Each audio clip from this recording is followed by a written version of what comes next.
Hey guys, Richard here with Richard C. Howard and Associates. Thank you for listening to the Government Sales Momentum podcast. If that's what you're doing, if you're watching one of our videos on our website or on YouTube, again, thanks for downloading this and watching it. Today's episode, I am going to review some of the applications I use online to identify opportunities, SBIRs, information on past sales, on past contracts, from looking for company information or just general spending for the government. Some of the top tools that I use every single day. Now, some of these are free and some of these are paid for. And so this will be a good way for whether you're new or you've been doing this for a while, if you're trying to make a decision on either purchasing, a low tier or high end tool for finding opportunities, or if you are just new to finding any opportunity or information on any government purchasing, this is going to walk you through some of the things that you can do and some of the sites, the websites you can go to for free and find some of those. And I'll give you, my personal opinions on them and you can take them or leave them. So, all right, starting off, I am in the video. You'll be looking at my computer screen right now and I'm on sam.gov. Now, sam.gov and beta sam, they are where the government's going to list most solicitations for any opportunity that they're going to put on contract. You can find RFIs, you can find sources sought, you can find requests for proposals, you can see older requests for proposals, and if you're doing some research. Uh, I do think it's a bit clunky. This is where I go to verify opportunities, to be frank with you. So I'm going to use probably one of the tools that I pay for to find opportunities. I'll talk about it a little bit later, where you can set up searches and it'll tell you, hey, within your North American Industry Classification Code or the keyword search that you put in, let's say it's help desk services. I might get an email in the morning saying, hey, help desk opportunity, and I'll go to that paid site and it'll give me some information.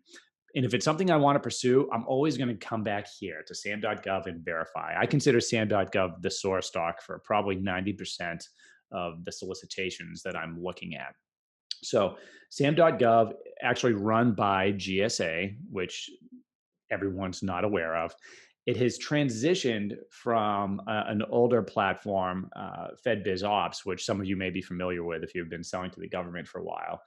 A lot of people not happy with sam.gov and beta sam. I think really they're working out a lot of the kinks.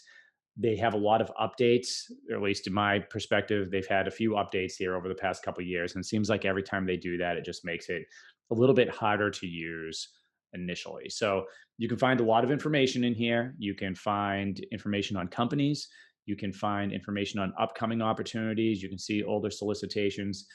However, little bit clunky. So for me, I use it as a verification tool more than the tool I'm going to use to actually find opportunities. Now, some other sites that I really love. This is actually one of my favorite sites, and it is USAspending.com. Now, in USAspending.com, there are a lot of ways to search, for past spending. And what I love to do is I like to get a good idea of, before I start any project with a client or I recommend any company actually go out and start selling to the government. I always say the first question is, does the government buy what you sell? And this is the site that I use to answer that question. It's a free site, usaspending.gov. It's a government site. Again, it's only going to be as good as the information coming in here, populating it. So I do want everyone to understand that I don't have the the inside scoop on the analytics and the way that the software is put together for usaspending.gov or sam.gov. But I do think there's some lag time. That's just my opinion. I think that both of these lag a little bit software wise. Now, I know that reporting of spending lags because I was on that side of it in the government, putting companies on contract. So I know you've got tons of agencies and offices that are putting companies on contract. They have to report all of that. And that just trickles in over the year. So you could look up, hey, how much did the Air Force spend on radar projects over the past year? And that number could change, or just Air Force spending in general. How much did the Air Force spend last year in 2020? And it's the time of recording now is July 2021. So I guarantee if you look at Air Force spending in 2020, which you'd think is all of those numbers have been reported. But if you look at that number today and I look at it next week, it's going to change. Not dramatically, but this is more of a big picture tool, right? So I can look past 3 years. I can go back to 2018. I can search by keyword. I can search by NAICS code. If I want to, I'll just put in a keyword up here. I'll put in radar. Again, this is going to be extremely broad, probably pulling any solicitation has radar and the keywords that it's tracking. But I can go in here and look at spending over time. So, for instance, 2021, it's now showing 3.8 billion has been spent. I can look at geography. I can see kind of where in the country is doing the spending, and looks like Texas and Massachusetts according to this chart, which actually makes a lot of sense. But then here's where what I really like is it will broadly give you the agencies that are spending. So probably no surprise, it's telling me the Department of Defense has spent most of that money since 2018, and it's telling me 29.5 billion at the time of this recording. So if you were a radar company and wondering if the government makes purchases in that type of technology, the clear answer is yes. Now there's a lot more detail that you need to know, but the clear broad answer is, broadly speaking, yes. Now I can also go to sub-agency in USA Spending, and it's, for instance, telling me, hey, the Navy spends more than the Army. So this actually has Navy, Army, and Air Force in that order for the top three that are spending. So again, that's broad. It's not telling me, if we were developing your contract strategy, what we'd want to know is, okay, who within the Navy is actually doing that spending? Is it the Navy Research Lab? Is it, is it another organization within the Navy? Same with the Army and the Air Force. So, but broadly speaking, this is a great tool to say, or to be able to tell yourself, hey, are they spending money in my category, and who's spending money in my category? So that is USAspending.gov. Now, the next site that I use all the time is SIBR.gov. Now, the SIBR program, if you haven't heard of it, you can go check out some of my other videos and podcasts. Small Business Innovative Research Program, big picture, is looking at funding small business technologies and helping to develop those so that the government can use them in various situations. Typically, it has to have a commercial viability as well as a government viability. There's also the STTR program, which you want to think about the difference as SBIR could apply just to your business, but STTR, you would most likely have to be partnered with a nonprofit in order to go after some of that funding. SIBR, STTR. Now, you can find these opportunities on SAM.gov.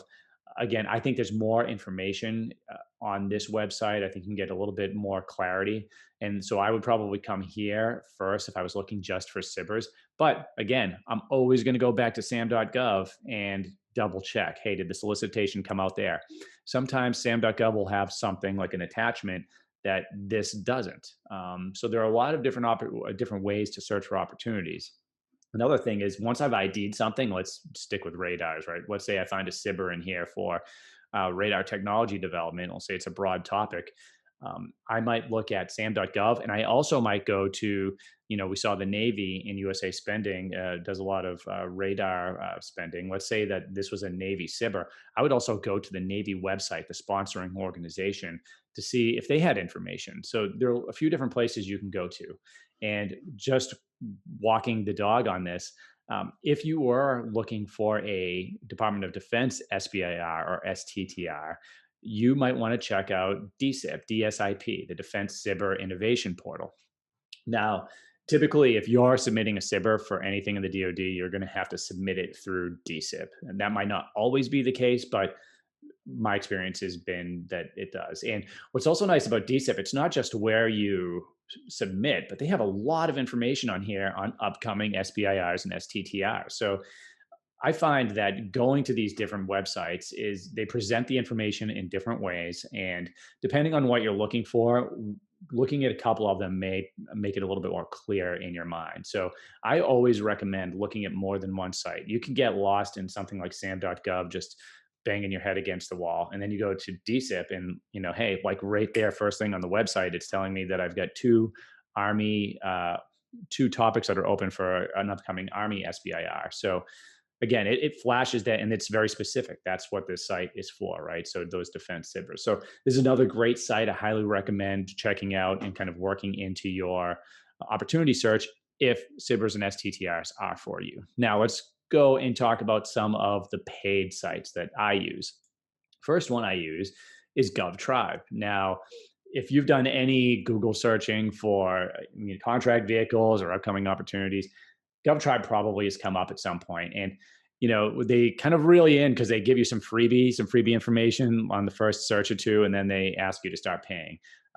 Gov Tribe's not going to break the bank, and Gov Tribe does some things extremely well. One of the things they do well is, so I don't use them for opportunity ID. I use them for research, right? So let's just go keep with the radar topic, right?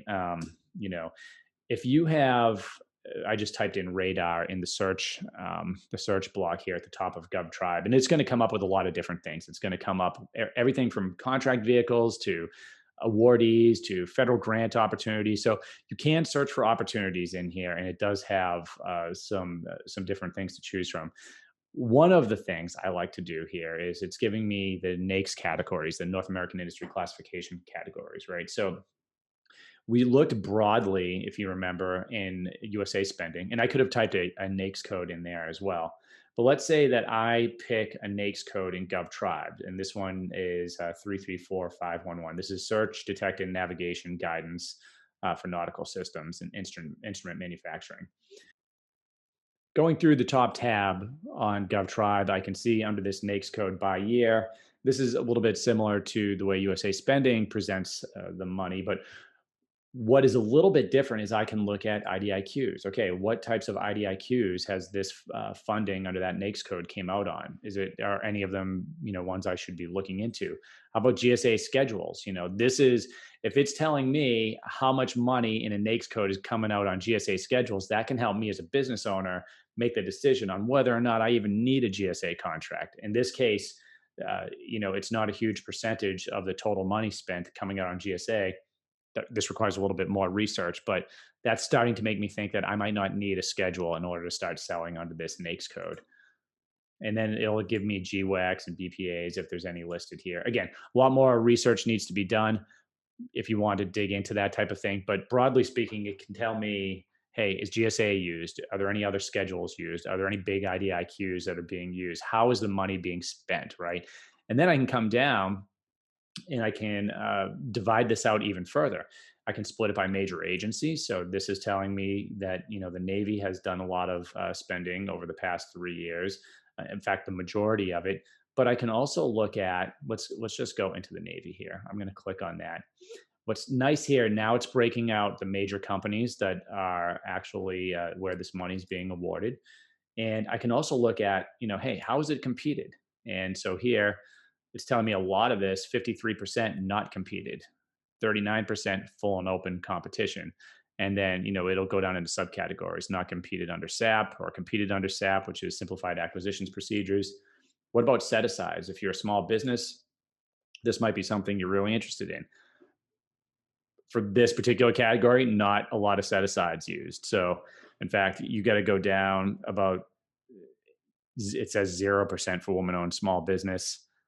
0.2% total small business. So this is a deplorable category if you're looking for small business set asides, but it can give you that information. And it can also tell you things like place of performance. So some great information can come out on Gov Tribe. And, you'll type in other NAICS codes and you'll see that, hey, maybe in fact, I'll go back down here. So, because we saw what the Navy's set asides use, but what if we go into the Army? So now if I type into the Army, and now I'm going to do the same thing, I'm going to go, okay, what types of set asides were used? Again, actually pretty reflective of what the Navy had too. Most of them, there's no set aside used. I'm going to try this one more time and see if we can get a better set aside percentage. Only I'm trying it with the Air Force. Nope. So again, but that tells me, hey, under this category, you're probably looking at full and open competitions or sole source. You have a lot of larger companies that are competing, and that kind of makes sense in the radar technology category. So the final system I'm going to review is GovWin IQ. is going to be on the higher end as price wise and as far as what they can deliver you. And what I love about GovWin IQ is now this is going to give me the levels of detail that I'm really after. So I saw, broadly speaking, in that radar category, I could see that, the Navy spending a lot of money. I can see, big picture, hey, is GSA used? What types of IDIQs and contract vehicles? With GovWin IQ, I can go in here, look at the same type of NAICS codes. I can look at spending really down into the detail. I can look at buying levels of organizations. So I can go Navy. Is it Navy Research Lab? Is it which acquisitions offices specifically are making the purchases in there? I can look at what set asides are used. I can look at the names of the contracts that are used. So if there is a contract vehicle that's used over and over again, something that I could compete to be on, I can find that there. If there's category management, I can look at those types of tiers.